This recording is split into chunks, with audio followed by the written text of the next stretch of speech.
Welcome to Sweet Life Beat Life. We hope this video helps. In this video, I will show how to change an Audi Q3 cabin air filter. First, you'll need to gather a few basic tools, primarily a T20 Torx driver. Make sure you have a new, compatible cabin air filter ready for installation. This process is straightforward and can save you money on maintenance. We'll start by accessing the filter housing behind the glove box, which is the first step in ensuring clean air inside your vehicle. Now, let's get to the filter. Open your glove box and remove everything inside to give yourself clear access. You'll find several T20 Torx screws holding the glove box in place. Carefully remove all of them.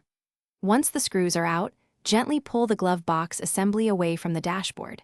This will expose the cabin air filter housing, making the next steps much easier to perform.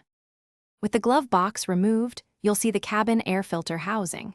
There's usually a small cover secured by clips. Unclip these and remove the cover.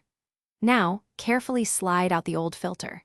Pay attention to its orientation, especially the airflow arrow, as you'll want to install the new filter in the same direction. Slide the new filter into the housing until it's fully seated, ensuring a snug fit for optimal performance. Finally, let's put everything back together. Securely reattach the filter housing cover, making sure all clips are engaged.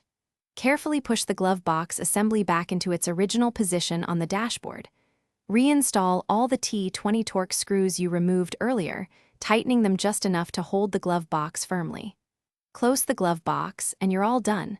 Enjoy your fresh, clean cabin air. Thanks for watching. Consider subscribing if we helped you.